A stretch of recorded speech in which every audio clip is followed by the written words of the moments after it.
Bismillahirrahmanirrahim. Assalamualaikum warahmatullahi wabarakatuh.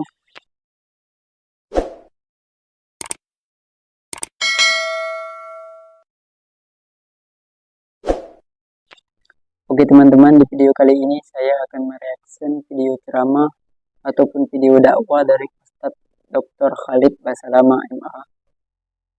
Ya, seperti yang teman-teman lihat, saya sekarang lagi berada di Masjid Baitul Taqwa sambil menunggu waktu sholat. Alangkah baiknya kita isi waktu-waktu kita dengan hal-hal yang bermanfaat.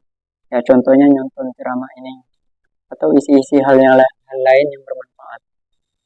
Ya, semoga dengan kita mengisi waktu kita dengan hal-hal yang bermanfaat, kita terhindar dari kemaksiatan kepada Allah. Ya, semoga dengan ini Allah menjauhkan kita dari segala macam bentuk kemaksiatan. Oke, sebelum kita lanjut videonya, jangan lupa tekan tombol subscribe dulu.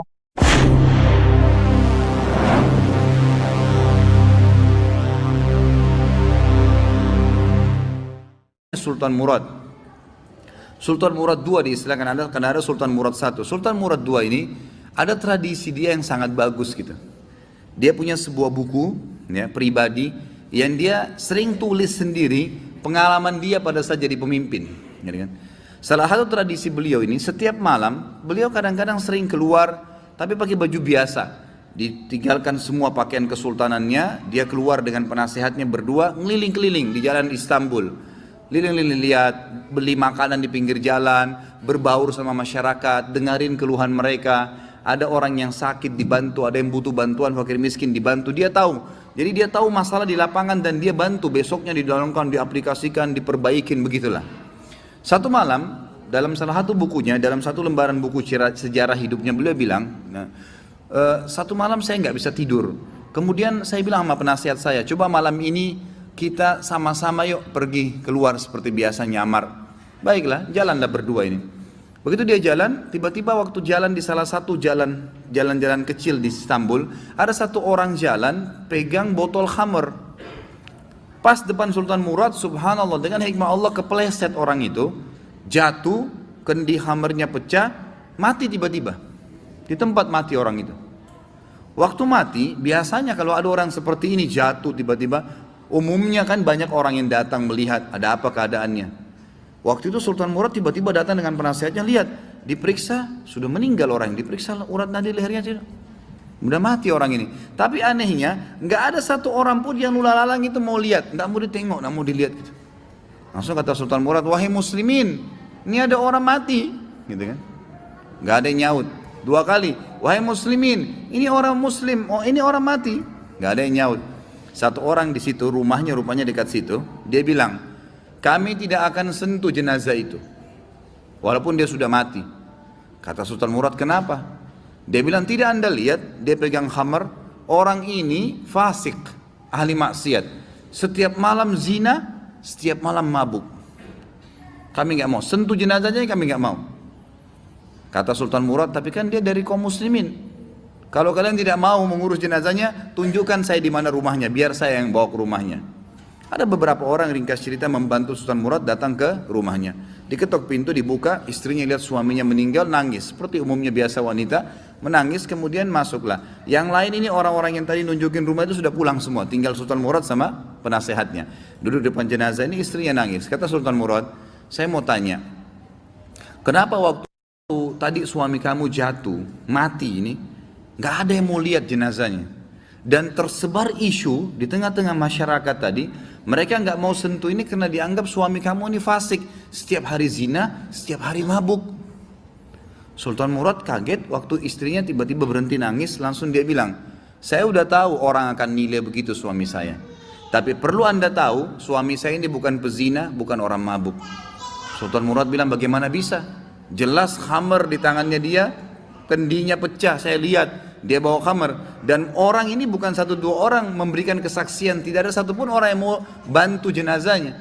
Dia bilang, iya, saya perlu berikan kepada anda kesaksian. Kata istrinya, suami saya ini orang sangat soleh, luar biasa ibadahnya kepada Allah, pada saya dan anak-anak baik, dan dia juga sangat dekat hubungannya dengan Allah. Sholat malamnya nggak ketinggal, kalau siang hari puasa, sedekahnya bagus. Tambah kaget Sultan Murad, bagaimana ceritanya? Dia bilang, suami saya ini punya satu usaha di tengah-tengah kota sini. Setiap hari hasil bisnisnya dia dibagi 3 keuntungannya. Sepertiga dibawa pulang ke rumah untuk saya pakai makan dan minum untuk anak-anak saya. Sepertiga lagi, sepertiga keuntungan diberikan botol khamr, berikan minuman keras. Dia bawa pulang ke rumah, dibuang di WC. Dia nggak minum, dibuang di WC. Terus dia bilang apa depan saya, kata istrinya, itu yang berikan kesaksian. Setelah dia buang, dia bilang, segala puji bagi Allah, minimal membuat saya ya mengurangi orang muslim yang mabuk hari ini. Terus sepertiga lagi yang tersisa, dia datangi tempat perzinahan, lalu dia bilang sama yang punya tempat perzinahan, ini berapa orang wanita di sini pezina? 10 orang. Berapa bayarannya kalau perempuan 1 malam sampai besok pagi dibayar? Kata si tempat punya tempat sekian. Dikasih sama dia, sepertiga untungnya nih, 10 orang ini semua saya booking malam ini. Tutup tempat kalian. Ini sudah milik saya, sudah dapat uang kan? Gak ada perzinahan, tutup. Dia pulang ke rumahnya. Orang pikir waktu dia masuk ke kios khamr, beli khamr, dia minum. Orang pikir waktu dia masuk tempat zina, dia berzina. Padahal sebenarnya dia malah suruh tutup. Dia pulang, kata istrinya, lalu dia bilang, segala puji bagi Allah yang minimal membuat saya malam ini memberhentikan beberapa anak muda muslim zina.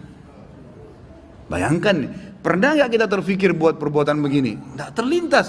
Tapi karena kedekatannya dengan Allah, Allah bukakan dia jalan ibadah yang tidak masuk di akal kita gitu.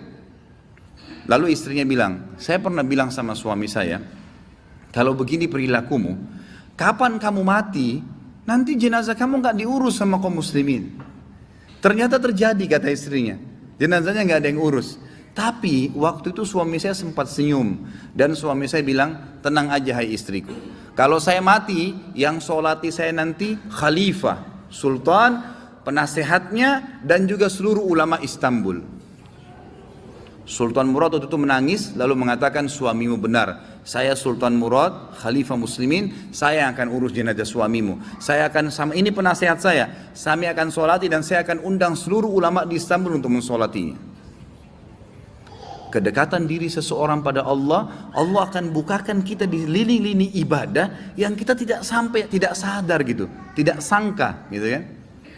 Begitu pula kisah tadi saya bilang, misalnya kalau ada orang beribadah, ibadah antum itu, sholat, sedekah apa semua, dia bukan cuma sekedar bernilai pahala kita bisa mendapatkan derajat di surga gitu kan, bisa memberikan ketenangan jiwa, ternyata bisa memecahkan masalah juga. Masya Allah, sungguh cerita yang sangat menakjubkan sekaligus menampar kita teman-teman. Betapa banyak di zaman sekarang orang yang beramal, berbuat kebaikan ingin disanjung orang. Tapi beliau Masya Allah, kebaikan-kebaikan beliau diketahui orang setelah beliau meninggal. Semoga Allah mudahkan kita untuk berbuat kebaikan seperti beliau. Semoga Allah mudahkan kita untuk selalu istiqomah di atas agama beliau. Oke teman-teman, sekian dulu video dari saya. Assalamualaikum warahmatullahi wabarakatuh. Alhamdulillah.